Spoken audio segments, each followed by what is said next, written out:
Every leader knows that a thriving organization depends on the energy, productivity, and commitment of its people.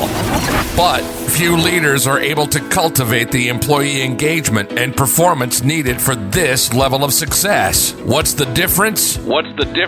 Positive leadership practices. Welcome to the Positive Leadership Movement Podcast with your host, positive work culture expert, Alex Bratty. Ready to harness the power of positive leadership? Let's dive right in.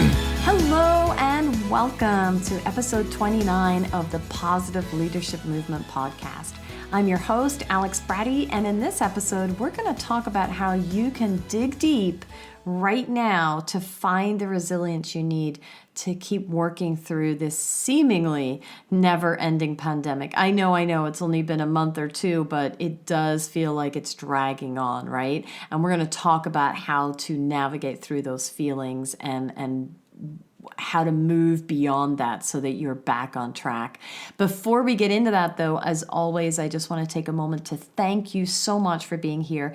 If you enjoy this show and get value from it, please subscribe, rate, and review it. And remember, if you've got a question about positive leadership, just drop me a line at questions@positiveleadershipmovement.com and I'll address it in another episode. All right, so at this point in the coronavirus pandemic, and I am recording this on day 36 of the lockdown in my state where I live, Nevada. Obviously, it's been going on for longer than that for other parts of the world and in other states. But essentially, it's been going for a while now, right? The whole thing is starting to wear a little thin, isn't it? I mean, if you haven't sort of experienced that yet, you're gonna. We've been through the cycle of the initial shock of this. We've then taken various measures to keep ourselves and others safe, and we've talked about that on this show. We've taken measures to stay productive and creative, and we've been applying all the positive thinking and the actions that we know can help. And we've talked about all of that over the last, 5-6 weeks, whatever it's been. And yes, indeed, all of that does help. Okay, all of it is good stuff. All of it helps. But after more than a month of all these extreme lifestyle changes, I know many people are getting fed up. I know that from some of you who are emailing me. I know it from my friends. I know it from my own family. I mean, people are sort of at this point now where it's like, okay, the novelty, if ever there was any, has definitely worn off, right? And I get it. I have definitely had my moments on this too. I mean, just yesterday, I found myself still in my jammies at 4 p.m. and wondering why I should even bother to take a shower. The answer was that I had to take my dogs for a walk before a conference call later that evening, and so that was the shower forcing event of my day. I made the crucial error of skipping my morning workout. That's why it all happened. And it was a real learning moment for me because it made me realize that I must do that morning workout because not only do I feel better, but it means I take my shower and I get dressed for the day and I feel like a real human and I function much better. So lesson learned, right? But yesterday when I decided, I don't know why I decided, I just was kind of feeling blah because like I said, I had one of those days yesterday and I didn't work out, which meant that I delayed the shower and I worked in my PJs all day. And I knew the whole time I was doing that it was bad to do that it was bad for my mental health. But still I did it because guess what? It was day 35 of lockdown and I was feeling frustrated and I was just kind of over the whole thing. Maybe you've had a similar experience. Maybe you're just trying to survive one day at a time because you're homeschooling kids and still trying to carry a full workload. Maybe you don't have any work to do right now and you are done with all those extra house projects and so over the whole, what's next thing. Or maybe you're just having one of those days like I was where you just don't feel like being positive or doing much of anything, right? And I think we've all been there, or if you haven't, it's possible you're about to be there soon. But ultimately, and here's the thing as positive leaders, we know that when we feel like that, it's not really us, right? Like yesterday was not really me. And I knew that at the time. And I knew today I'd be back, right? Like, because typically, as a positive leader, you're oozing positivity, you've got boundless energy, you're inspiring others, and you're tough. It's just that right now, it can be super challenging to muster all of that day after day while shouldering so much change and uncertainty. So, what do you do when this happens? You call on your inner strengths. Now, you might be wondering what the heck those are, or whether you even have any left at this point. But the good news is that every single one of us has 24 character strengths that we can use at any given time. And these character strengths are universal. They're universal in the sense that they were identified by poring over all of the literature that exists across religions and cultures and throughout history, philosophy, from all different fields. Numerous scientists pored over all this literature, and they distilled down these character strengths that are recognized and valued across nations, across cultures, across religions, right? So these are universal strengths, and in the respect that they are, recognized and valued around the world, but they're universal in the sense that we all have them, okay? We have all 24 of them in us, every single one of us.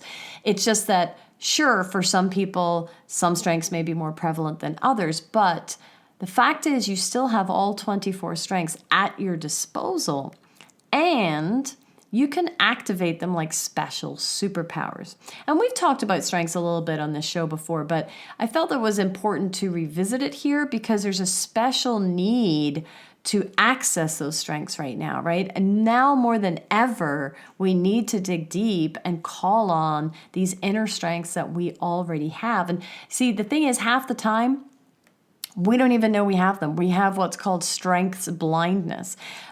And the reason that happens is because what is so innate to you, what is a built-in strength for you, you think that it's so it's just the way things are. It's just the way you are. And so you assume that that's the way everybody else is, but it's not true. That is a strength for you. It may not be a strength for someone else. And so we become blind to our actual strengths, which means that we may not be optimizing them and using them the way that could benefit us most. Okay. So what are these 24 strengths? Well, I'm not going to go through all of them right now, but I can give you a few examples, and you can check out the full list of them and what the definitions of them if you go to a website viacharacter.org, VIA character.org. If you go right there, you can see all 24 strengths. But just to give you a sense, okay, so creativity is one of the strengths, which is, thinking of novel and productive ways to do things. And that can include artistic achievement, but it's certainly not limited to it. Judgment is a character strength. And no, this doesn't mean you're really good at judging people, okay? What it really means is critical thinking. Thinking things through and examining them from all sides, weighing the evidence, not jumping to conclusions, that kind of thing.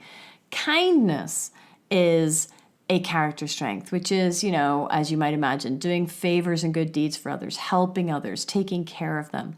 And social intelligence is a character strength. So being aware of your motives and feelings as well as those of others, knowing what to do in different social situations, and just kind of understanding what makes people tick, right? So those are just a few. There's 24, so I'm not going to go through them all, but that's a few just to give you a sense, right? And now that you have that sense, you might be wondering, well, how do I know what my top strengths are, and how do I activate them in a way that's going to help me, especially right now? Well, it is really simple. 3 steps, okay? Step number 1, take a very short survey. Literally, it'll take you 10 to 15 minutes. Take a short survey to identify your own personal ranking of the 24 character strengths. And good news, it's totally free. Just go to happinessatworknow.com/survey. So that's basically my website, happinessatworknow.com/survey. And that will hook you up to take the character strengths assessment. Now, once you've done that survey, and this is step number 2, you want to review your results, right? So after you submit the survey responses, you will get a free personalized rank-ordered list of your character strengths. And the top 3 to 7 are what are called your signature strengths. Essentially, those are at the core of who you are. And so you want to look at those top strengths and see, do you actually agree with that assessment, right? Because sometimes it may not be an exact fit. And what you recognize as your signature strengths is truly what they are, right? So you want to look at what does the assessment say.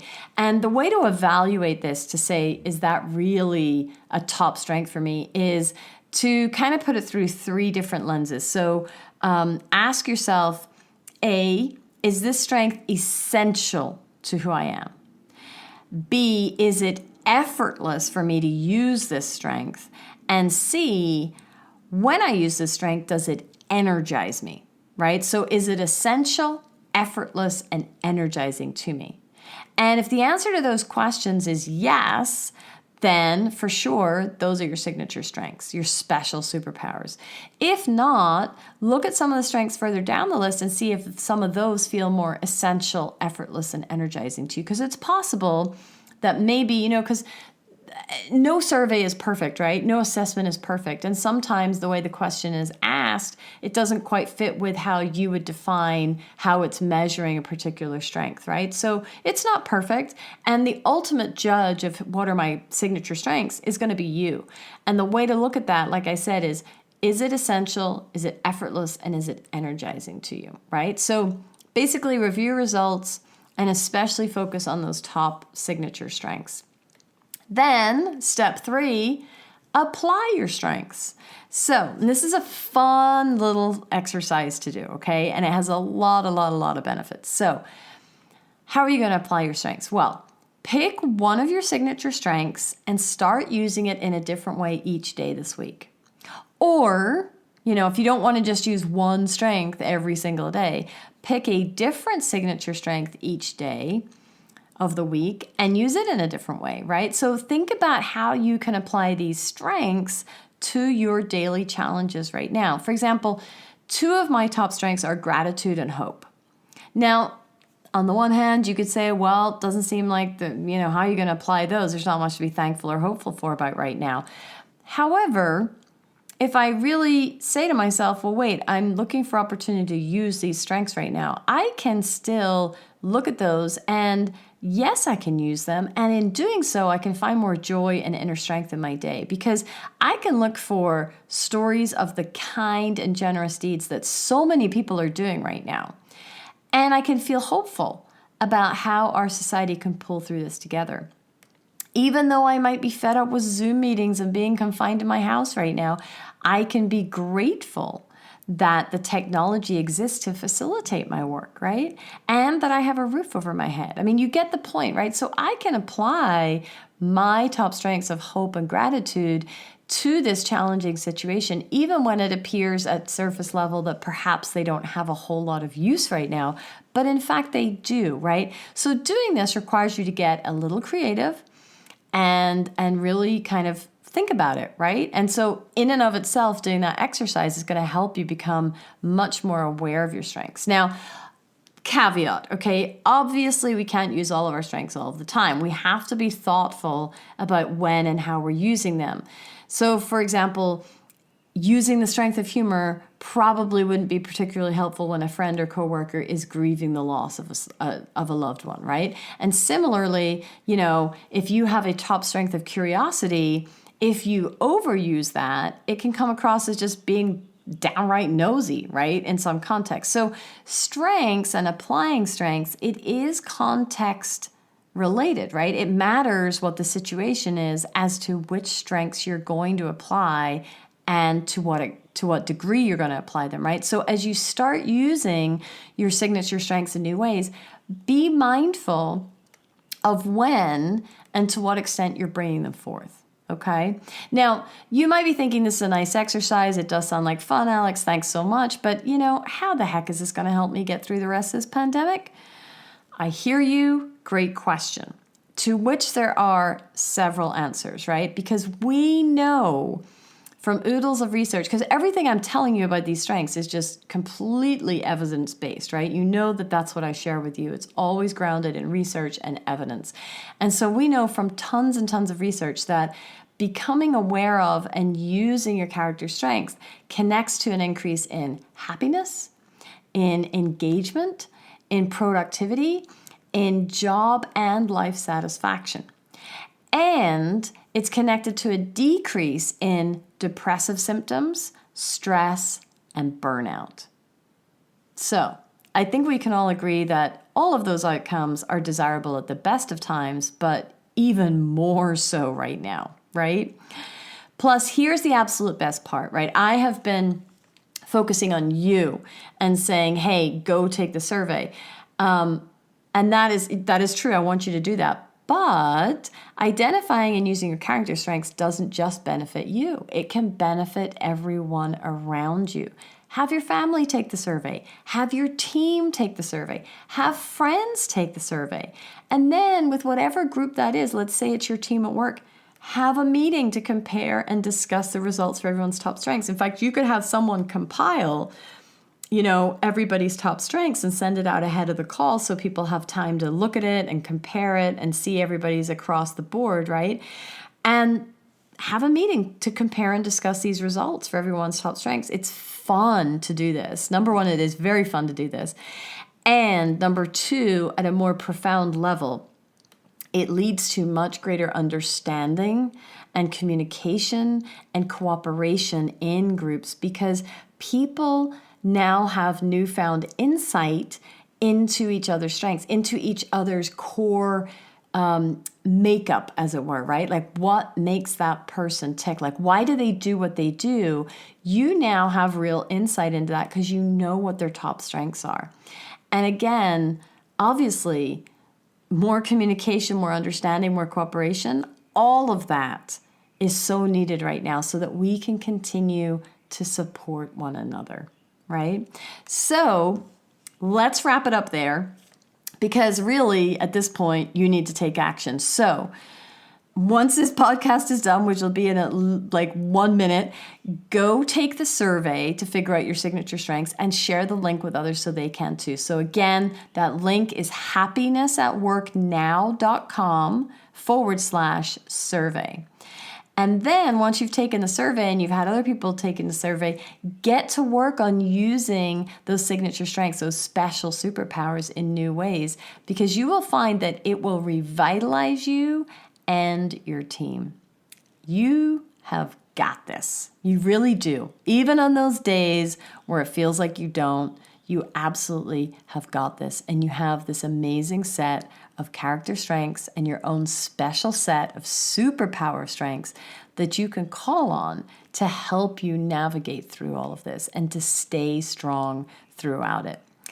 All right, if you've got questions or you just want to share how you've been using your signature strengths or any surprises that came up as you discovered your character strengths, drop me a line at questions@positiveleadershipmovement.com. I always love to hear from you and hear your stories. Plus, if you want me to address a specific topic on this podcast, just let me know and I will do that in a future episode. And if you want some simple practices that can increase positivity for you and your team, you can download my book for free at my website, happinessatworknow.com. If you just go to that homepage, it'll pop up right there.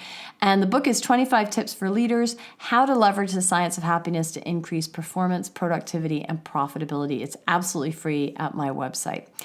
All right, that's it for me for this week. I continue to pray that every single one of you stays well and safe during all of this, and dare I say, even thrive during it. Thank you, as always, for choosing to be part of the positive leadership movement. We will make it through this together, and I appreciate you inspiring me to do what I do every single day. Make sure you subscribe to the show. If you like this episode, please rate and review. If you want to get more from Alex, check out Happiness at Work, where she provides leaders with a proven path to cultivate a positive work culture that increases performance, productivity, and profitability. Go to happinessatworknow.com. Join us next week and harness the power of positive leadership for your organization.